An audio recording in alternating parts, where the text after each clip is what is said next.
Hello, my name is Keean Redhead. I want to tell you a story about something my foster brother Simon experienced a few years ago. I call him my brother because my sister and I were in foster care, and he was my sister's foster brother. This happened about 3 or 4 years ago when Simon was around 8 or 9 and I was 11. Simon, though somewhat fun, could also be a bit annoying. The rest of us playing were my sister Kiana, who was 10, and our older foster brother Gage, who was also 10. It was a weekend night near spring or summer in York Landing, Manitoba, in Canada, a very small reserve where we all lived. It was late, about 10 p.m., and it was raining. We decided to play Manhunt. We all picked Simon to be it, and he gave us 30 seconds to run and hide.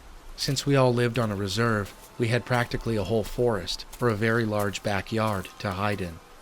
I went to the backyard, heading close to the sandy pit where they kept gravel for construction. The rain had made the sand muddy.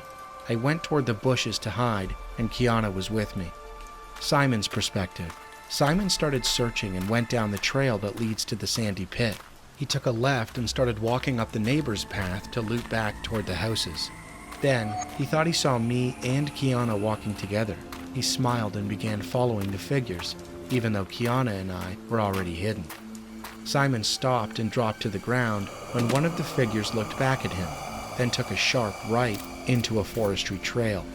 He thought he heard us calling his name, so he backed away and went toward the house. My perspective. After a while, we hadn't heard from Simon, and no one had screamed, so Kiana and I went back to the house. Everyone was there, except Simon. After about 2 minutes of waiting, we all started to call out for him. We headed toward the neighbor's yard and found him walking toward us, crying. We hugged him and asked him what happened. He told us everything. We went and told the adults, but they didn't believe us. Simon said that he heard us call his name, and that's when he ducked to the ground and hid. He said the figure looked back when it heard us calling. I don't live there anymore, but Simon and Gage still do. Sometimes Kiana and I talk about it, and it gives me chills thinking about it. Sometimes I wonder what would have happened if Simon had followed that figure into the trail. I think it could have been a skinwalker pretending to be me and Kiana to lure him away.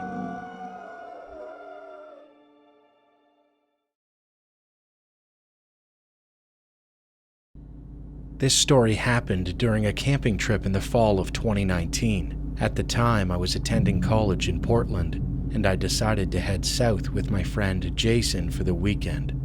I followed Jason's lead, and when we arrived at the campground, it was incredibly quiet, secluded, and there wasn't a lot of traffic. As I was pitching my tent, I noticed a sign attached to a tree. It said, "Private property, no trespassing," and underneath it, it was written, "Violators will be," and the rest of the text was erased. And below that, someone had spray painted the word "die" in red. Haha, Jason, look at this. That's funny.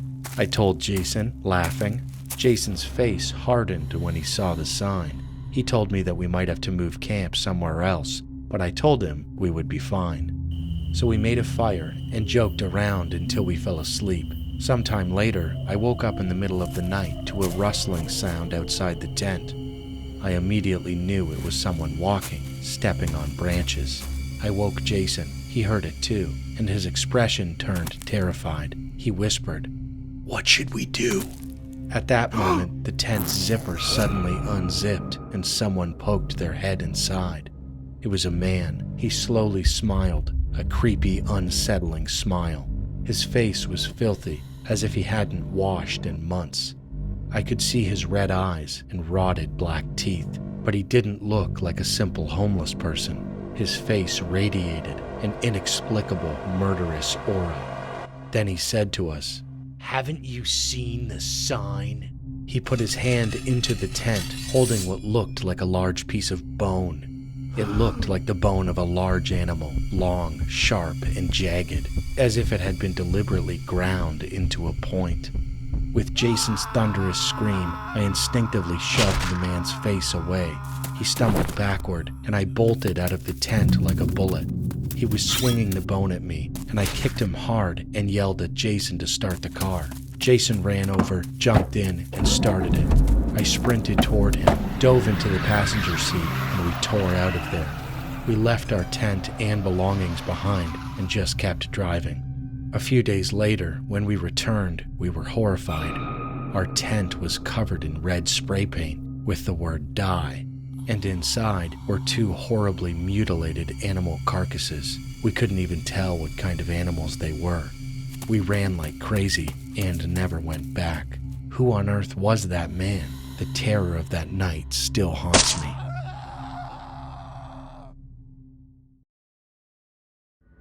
Maybe my story isn't really scary, but it was traumatic for a 9-year-old at the time.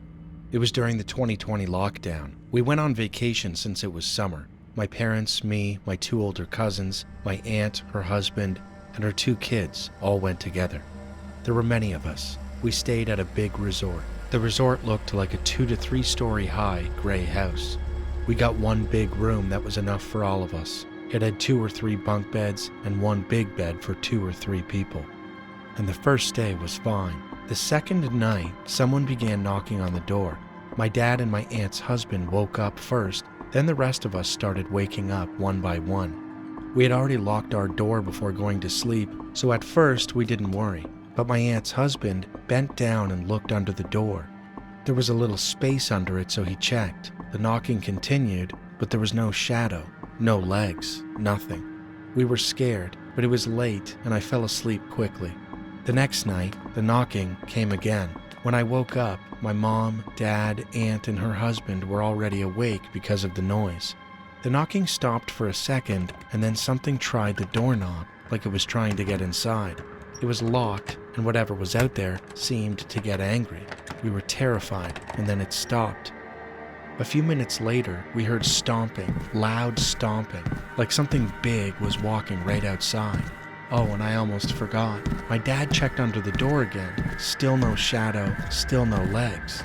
After the noises faded, my dad stepped outside to check. My aunt's husband stayed inside watching the space under the door to see if he would see my dad's legs or shadow from the hallway. His face changed instantly. He looked terrified because he saw my dad's legs and shadow clearly. Then my dad came back inside and we were all still scared. The next day, we packed up and left. My mom and aunt asked a worker if maybe there had been a drunk guest wandering around. But he told them, "Oh, the other customers were all gone. Their dates expired. The only customers here were you."